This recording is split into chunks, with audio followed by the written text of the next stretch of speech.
아랑곳하지 않다. 아마 이럴 때 하는 얘기인 것 같습니다. 북한의 5차 핵실험 때문에 전 세계가 정말 긴장하고 걱정하는데 중국만큼 좀 상황이 다릅니다.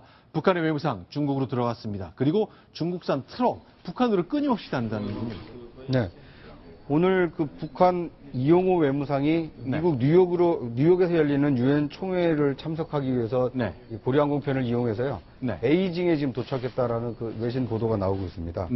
베이징 서우드 공항에 도착해서 서재룡 주중 북한 대사 영접을 받은 후에 지재룡 주중 북한 대사 영접을 받은 후에 북한 대사관 차량을 타고 공항을 빠져나갔다고 합니다. 자, 그러니까 일단 매년 9월이면 유엔 총회가 열립니다. 각국 외교 수장들은 유엔 본부가 있는 뉴욕의 맨하탄으로 모이게 되는데 베이징 어차피 뉴욕 직항이 없으니까 비행기 갈아타락했을 수도 있지만 이용호 외무상 정도면 이 핵실험 관련해서 중국 관리와 얘기를 나눌 가능성도 있거든요. 자, 유엔 무대와 베이징에서의 북한의 설명 예상 가능할 것 같아요. 저는 외무상은 중국 대표랑 안 만날 거라고 봅니다. 지금 중국이 쭉 보게 되면 당의 국제부장이 오게 되면 당대당으로 만나고 하는데 이렇게 외무상, 행정부의 관료가 오면은 국제기구를 의식해서 안 만나는 게 쭉 보이거든요. 그래서 지금은 지나가는 걸로 할 거고 지금 북한이 핵실험에서 가장 시달리는 나라가 외견상 우리로 보이죠. 제가 보기엔 중국입니다. 중국이 북한 통제할 수 있다고 보세요? 지금 이제 못 해왔죠. 못하죠. 지금 중국은 북한이란 어떤 방파제가 필요하니까 그 유지하도록 도와주는데 하다 안 되면요. 지금 우리 보고 북한 급변 사태, 즉 김정은 제거하는 작전 하지 말라 그러죠. 자기들이 급하면 북한 급변할 겁니다. 그때는 우리가 하지 말라 그래야 돼요. 우리 것 니들이 왜 손대냐고. 근데 지금 중국은 일단 필요해서 그러는데 저 만약에 만나주면 돈 내놔라, 쌀 내놔라, 뭐 내놔라. 지금 저 햇볕 정책 비슷한 걸 중국이 하는데 아마 옛날 우리 노태우 그다음에 노무현 정부 때 많이 뺏겼죠? 중국 많이 뺏기고 있습니다. 지금 쓰라릴 거예요. 같이 뺏기다 혼자 뺏기고 있어가지고. 근데 아닌 척하고 있어서 힘들 텐데 외무상을 왜 만나겠어요? 돈 달라 그럴 텐데 안 만나줄 겁니다. 자, 저렇게 이제 ARF, 불과 2, 3주 전인데 저 장면만 해도 별다른 식사 친구 없이 혼자 식사하는 모습이 카메라에 잡혀서 북한 과연 이런 국제적 외교 고립 사이에서 버틸 수 있을까 했습니다만 요 5차 핵실험 단행해 버렸습니다. 어쩌면 10월 10일 쌍십절을 맞아서 또 6차 실험할지 모른다고 하는데요. 문제는 중국이 유엔 제재에 동참해 주는 것이 아니라 중국 트럭이 계속 북한으로 들어간다면서요. 아사히 신문 보도네요. 북한이 5차 핵실험을 9월 9일 날 했는데요. 하루 뒤인 10일에도 중국 훈춘시에는 이 화물을 가득 채운 북한행 트럭이 이 세관 앞에 줄지어 서 있었다라고 보도가 나왔습니다.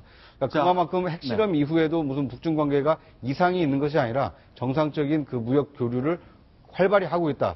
이런 것을 지금 관측해서 나온 보도입니다. 자, 투먼시에 있는 북한 공단에도 북한 근로자 3,000명이 평소처럼 출퇴근했다. 그중에 한 여성 아사히 기자가 찾아가니까 핵실험이 기쁘다고 말했다는 겁니다. 그런데요.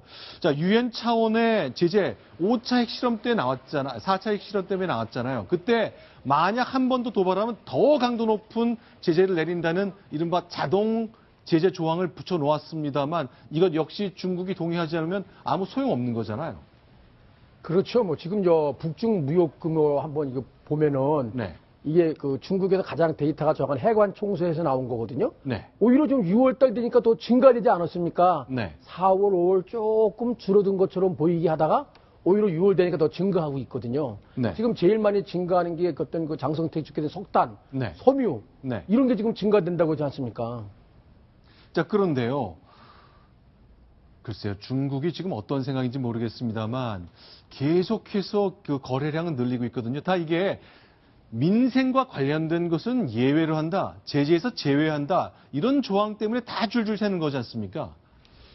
지금 이런 일이 있을 때마다 그 중국과 북한 관계가 과연 국제사회가 생각하는 것처럼 명명백백하게 제재에 참여하지 않는 중국을 지금 비난한 경우가 지금 여러 번 아니에요? 그렇죠. 저는 생각을 좀 달리하는 게 적어도 제재 부분과 관련해서 중국한테 뭘 기대하는 거는 이젠 여러 번 제가 이 자리에서 얘기했으면 그건 안 될 거라는 전제하에 일을 해야 될 것이다. 하는 게 제 생각입니다. 왜냐하면 지금 북한은 중국에 있어서 굉장히 가성비가 높은 그런 국가거든요.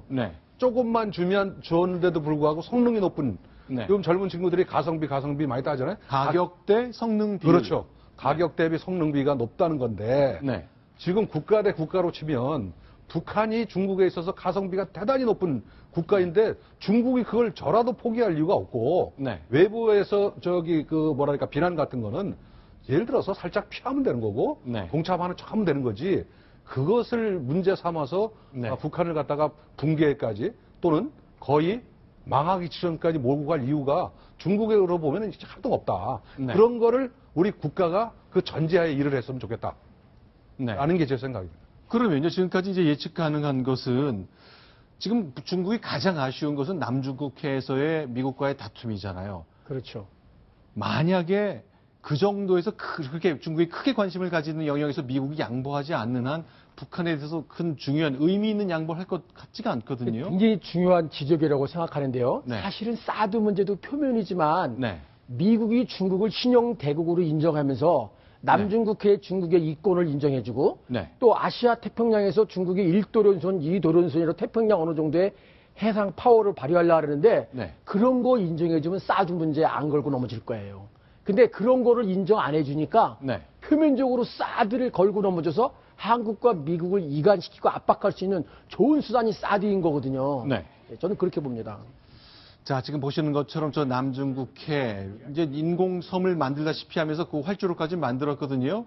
자, 중국은 계속해서 저 섬 우리 거다. 그러니 그 지역의 그 선박의 운항 그리고 해저 자원 다 자기 것이라 주장하면서 미국의 그동안의 바다 장악력에 대해서 도전을 하고 있는 겁니다. 저게 저는 중국의 전략적인 실패라고 보는데요. 네. 과거 등서평 시절에 쌩까꾸 문제가 일본하고 풀리지 않았습니다. 네. 근데 미국보다 먼저 중국과 일본이 수교를 했어요. 네. 그때 뭐 흑모 백모 얘기하면서 이 섬이 뭐 지금 어떻게 당장 푼다고 답이 나오는 것도 아니고 10년 후에 하면 어떠냐 이렇게 갔거든요. 네. 그래서 중국이 급성장을 했는데 그것이 바로 어그리 투 디스어그리를 했던 거란 말이에요. 네. 부동존이 같은 것만 찾고 다른 거는 저 빼놓고 나중에 하자는 건데 중국이 지금 살만해져 갖고 올림픽하고 나니까 이거 내 거 다 가지니까 디스어거리가 되는 거 아니에요. 그렇게 되면 중국의 성장 발판이 무너지는 겁니다. 네. 중국이 WTO 가입해서 굉장히 컸고 한국하고 무역하면서 컸는데 이제 사드까지 반대하면 우리도 닫고 미국도 닫고 하면 무너지죠. 무너질 가능성이 있죠. 그래서 저거는 누차 말씀드렸듯이 너무 빨리 도광양해를 포기했다. 너무 나댔다. 지금 중국은 거의 지금 문혁대 비슷하게 홍위병들이 공청단들이 설치는 걸로 보이는데 저렇게 되면 중국은 좀 힘들어질 수 있습니다. 한번 지켜보게 하죠. 지금 친구가 없으니까 북한을 붙잡고 파키스탄 붙잡고 탄탄 나라 잡고 중국이 지금 친구가 자꾸 없어지잖아요. 네. 그러면 점점 세계 무대로 나와서 오픈해갖고 무역으로 돈을 버는 건데 자꾸 무역에 줄어들고 북한하고 무역하게 되면 중국은 재발등 자기가 찍는 겁니다. 그렇죠. 남중국해 이런 재판 끝나고 중국이 하는 일련의 행태를 보고 네. 만약 중국이 주도하는 세상에 온다면 네. 그때는 어떻게 될까 겁이 나더라고요. 네. 자, 중국이 주도한 그 중국 방식의 세계 질서를 만들려고 하겠죠. 그리고 주변국에 강요를 할 겁니다. 과연 우리는 그때 어떤 선택을 할지 또 그런 상황이 오기는 할 것인지에 대한 관심은 좀 긴 호흡을 갖고 봐야 될 것 같습니다. 지금까지 세 가지 소식 봤습니다. 잠시 후에는 추미애 대표와 박근혜 대통령 얘기를 좀 나눠보겠는데요. 김기호 교수님 여기서 인사를 드리고 새로운 패널 모시겠습니다. 고맙습니다.